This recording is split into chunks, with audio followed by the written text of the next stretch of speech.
Hello दोस्तों, स्वागत है आपका अपने चैनल इमेजिनरी रूट्स में। आशा करता हूँ सब लोग बेहतर होंगे और बेहतर होते जा रहे होंगे। दोस्तों, आज हम बात करने वाले हैं ज्येष्ठा नक्षत्र के बारे में। ये एक और देवगण से संबंधित नक्षत्र है जिसका प्रतीक चिन्ह कानों का कुंडल है या फिर आपके छतरी भी बताया जाता है।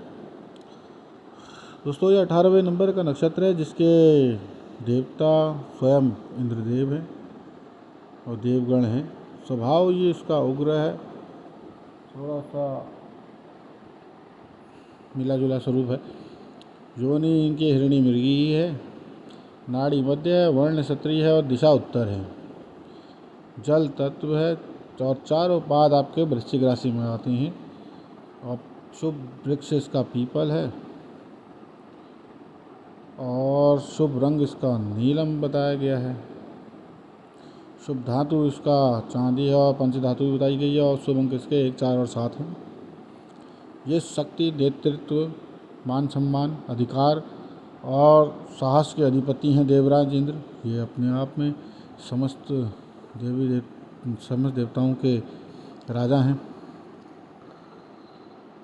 और ये राशि जो है वृश्चिक राशि, इसके 4 के 4 पाद इसी में ही आते हैं। ज्येष्ठ नक्षत्र में 4 पादों में वृश्चिक राशि आती है। इसके स्वामी ग्रह, स्वामी नक्षत्र के स्वामी जो हैं वो हैं बुध, जो कि चंद्रदेव के पुत्र हैं। और जो नक्षत्र जो राशि स्वामी है वो है मंगल। और यहाँ पर बहुत ही ज़बरदस्त वाला आपके मिल मिलाप है। एक तरफ उग्र ऊर्जा, एक तरफ शांत ऊर्जा और देवताओं के अधिपति देवराज इंद्र। ज्येष्ठा नक्षत्र बहुत से आपके बड़े लोगों का इसमें जन्म हुआ है जिन्होंने बहुत हाइप ली है। इस नक्षत्र में पैदा होने वाला व्यक्ति काफ़ी हाइप लेता है। हाइपोथेटिकली अगर बोले तो मतलब इस लेवल पे चले जाता है कि जिस गॉड लेवल पे ही चले जाता है। एक हिसाब से उसकी ख्याति, उसकी प्रसिद्धि, उसका वर्चस्व भी अलग होता है। जैसे कि आप आपके इंदिरा गांधी को ले लें या APJ अब्दुल कलाम को ले लें या आपके शाहरुख खान को ले लें, जिस किसी के भी आप फैन हो इनमें से किसी को भी आप ले सकते हैं। कहा ही जाता है कि ये ज्येष्ठा नक्षत्र में पैदा हुए हैं और इनका हाइप औरों से बहुत बहुत बहुत ऊपर रहता है। अमूमन तो मैं यही बताता हूँ कि आप लोग जब भी आपके नक्षत्र का पूजन करें तो जिस दिन नक्षत्र पड़ रहा हो या आपका जन्मवार या आपके जन्मवार के अलावा जिस वार को भी ये नक्षत्र पड़ रहा हो वो दिन शुभ रहता है। इसके पूजा करने से आपके कुंडली में आ रहे जो भी दोष हैं, वो आप प्रारब्धवश जो भी दोष हैं वो काफ़ी हद तक कम हो जाते हैं। जिसके देवराज ही अधिपति हों स्वयं, तो वो तो क्या नहीं कर सकते हैं। सोचने लायक बात है। समस्त देवताओं को आहुति जाती है अग्निदेव से और अग्निदेवी सभी देवी देवताओं को, यहाँ तक कि पितरों को भी आहुति वही पहुँचाते हैं। और सारे ही देवता अगर किसी के अंडर में आते हैं तो वो देवराज इंद्र हैं, क्योंकि ये उनके राजा हैं। इसीलिए इन्होंने शक्ति, नेतृत्व, मान सम्मान, अधिकार और ये साहस इनमें भरपूर मात्रा में होता है, जो कि इनको प्राकृतिक रूप से मिला हुआ होता है इस नक्षत्र में जन्मे हुए व्यक्तियों के अंदर में। क्योंकि इस नक्षत्र के अधिपति आपके स्वयं देवराज हैं। और बाहर से ये दिखने में शांत होंगे, अंदर से इनके बहुत सारी लंबी चौड़ी प्लानिंग चल रही होगी और संवेदनशील भी होंगे ये, और अपने आत्मसम्मान का बहुत अधिक ख्याल रखते हैं और अपमान का बदला लेने की इनके मन में पूरी फिराक रहती है। धन और संसाधनों को संभालने में भी ये कुशल होते हैं, बहुत ज़्यादा कुशल होते हैं। इनका नेतृत्व अच्छा रहता है और कभी कभी अत्यधिक सोच और विचार और चिंता भी इनको बहुत गर्त में ले जाती है। ध्यान में इनकी गहरी रुचि होती है, आध्यात्मिक झुकाव भी रहता है। परिस्थितियों को भावने और उसका प्रबंधन करने में भी ये बहुत माहिर होते हैं।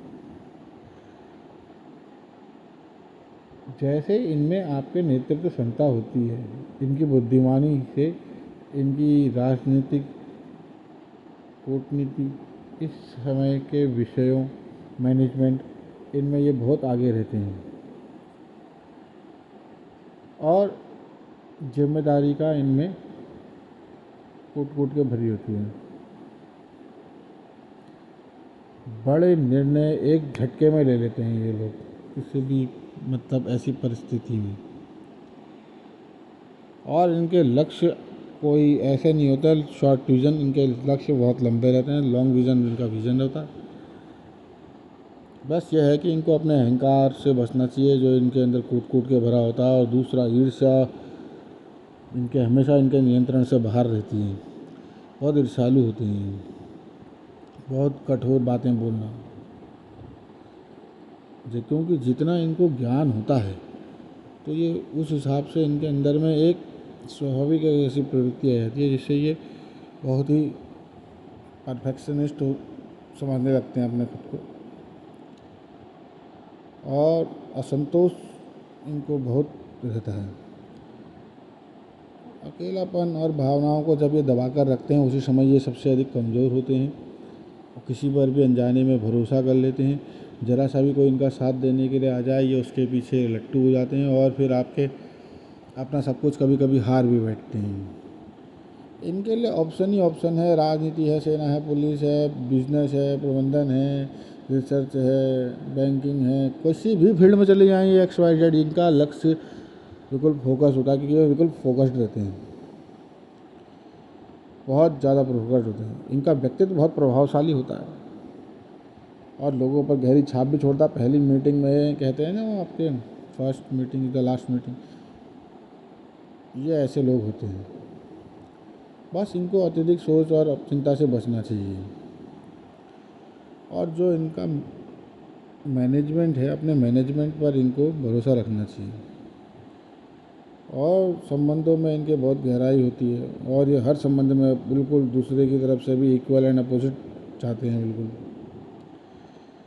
और अधिकार जमाने की तो प्रवृत्ति इनकी इतनी खतरनाक होती है कि ये उसके लिए कोई गलत स्टेप भी उठाना पड़े तो ये पीछे नहीं हटते हैं। सही समय और संकट के समय में या कैसे भी विषय में ये आपके औरों से बेहतर होते हैं और काफ़ी आगे भी होते हैं। इनको योग और ध्यान करना इनके लिए बहुत लाभकारी है। और गर्म और तीखे भोजन से इनको बचना चाहिए। हार्मोनल असंतुलन और रक्तचाप से ये परेशान हो सकते हैं। गुप्तांग समस्या संबंधी समस्या भी हो सकती है। इसके लिए इस नक्षत्र का पूजन इनको अवश्य करना चाहिए। देवराज इंद्र ने ज्येष्ठ नक्षत्र के प्रभाव से ही देवताओं का देवत्व, उनका राज मतलब देवताओं की राजा इसी ज्येष्ठ नक्षत्र के प्रभाव से इस देवराज इंद्र देवत्व को प्राप्त हुए, ऐसा कहा जाता है पौराणिक कथाओं में। तो आपको उस संबंध में विचार विचार करना चाहिए। और जैसे कि मैंने आपको बताया है कि हर समय आपके ज़्यादा से ज़्यादा लोगों के बारे में सोचना, मेरे बारे में क्या दूसरा परिकल्पना कर रहा है, ये मेरे बारे में क्या सोच रहा है, ये एक मानवीय प्रवृत्ति है जो हर इंसान में होती है। किसी किसी में नक्षत्रों के प्रभाव से बहुत ज़्यादा हो जाती है। और जब कोई ऐसे पद पर हो जहाँ पर वो बहुत मजबूत हो तो ऐसा व्यक्ति हमेशा दबाव में रहता है। बाहर से देखने में वो अवश्य नहीं लगेगा कि ये दबाव में है, लेकिन अंदर खाने जितना दबाव उसके ऊपर होता है उतना दबाव किसी और के ऊपर नहीं होता। और ऐसे वक्त में वो दूसरे को कुछ नहीं समझता। यहाँ पर उससे यही मिस्टेक हो जाती है। इंसान चाहे छोटा हो चाहे बड़ा, चाहे आपसे कद में, ताकत में, पावर में, पैसे में, स्टेटस में, किसी भी चीज़ में कभी भी किसी को आपके छोटा नहीं समझना चाहिए। क्या पता कब कहाँ से कौन आपका दुश्मन बन के आ जाए। इसलिए आपके लोगों से सतर्क रहें और एक चीज़ है, जो आप परफेक्शनिस्ट हैं हर चीज़ में, देवत्व में या अच्छा करने में। और एक अगर मैं कहूँ कि आपके अगर थोड़ा सा खर्चीले स्वभाव की परोपकारी भी हैं होने को, लेकिन कभी कभी ऐसा होता है कि इंसान अपनी ज़्यादा ही जिज्ञासा में या ज़्यादा ही अति से बचना, सीधे सीधे शब्दों में, साफ साफ शब्दों में कहूँ तो अति से बचना बहुत ज़्यादा बेहतर है आप लोगों के लिए। यूँ तो आपके लिए सभी क्षेत्र आपके हैं, समस्त क्षेत्रों में आपका आधिपत्य हो सकता है, क्योंकि ये नक्षत्र का प्रभाव है। ऊपर से देवगण भी है और इतनी प्रभावशाली राशि है वृश्चिक राशि। मैं कल जब अनुराधा के बारे में बता रहा था, अनुराधा नक्षत्र के बारे में, तब उस वक्त मैं आपके वृश्चिक राशि में ज़्यादा चले गया था, क्योंकि उसके भी आपके वृश्चिक राशि आती है कुछ बाद में। तो वहाँ पर मैंने, अगर आपको मौका मिले तो आप उसको भी देख सकते हैं, क्योंकि वहाँ पर को शायद मैंने आपको कुछ और ऐसी बातें बताई हैं जो राशि के अंतर्गत भी आप लोगों को जाननी चाहिए। ऐसा है, कभी कभी आप किसी अपने ज्योतिषी से पूछते हैं, वो आपको आपकी कमियां, आपकी खामियां एग्जैक्ट नहीं बताते हैं। या आप किसी प्लेटफॉर्म के माध्यम से अगर आप देख रहे हैं, इंसान वहाँ पर अपने पैसे कमाने के लिए इंसान को घेरता है। आप एआई से अगर आप पूछते हैं तो एआई आपको वही बता पाएगा जो आप उससे जानना चाहते हैं, और लेकिन उसको भी उतनी नॉलेज नहीं होती है, उसको एग्जैक्ट कहाँ पर उस चीज़ को फिट करना है, कहाँ पर कैसे पूछना है, ये वो नहीं आ सकता। हाँ, आप दिन रात प्रैक्टिस करते रहें उसमें और आपको ज्ञान हो, तो आप शायद कुछ हद तक सूक्ष्मता पा सकते हैं। लेकिन वो ऐसा ही है, फ्लिप द कॉइन, कि किसी भी करवट ले सकता है। मैं यहाँ पर आपको वो बता रहा हूँ जो कि आपके इसमें लिखा हुआ है और जो आपको पता है। और मैं आशा करता हूँ आपको आज का ये वीडियो पसंद आया होगा, और आपको अगर ये वीडियो पसंद आया तो प्लीज़ लाइक कीजिए, शेयर कीजिए, सब्सक्राइब कीजिए, और कुछ पूछना हो तो कमेंट कीजिए, क्योंकि मैं तो अपनी मेहनत से ये बनाता हूँ। जब तक आप लोगों के लाइक कमेंट नहीं होते हैं या कोई क्वेश्चन नहीं होता है, तो थोड़ा सा मन आपके खिन्न होता है, लेकिन आपके उससे कुछ नहीं, मुझे तो अपना काम करना ही है। लेकिन अगर आप करेंगे तो थोड़ी सी खुशी हमको भी होती है। धन्यवाद।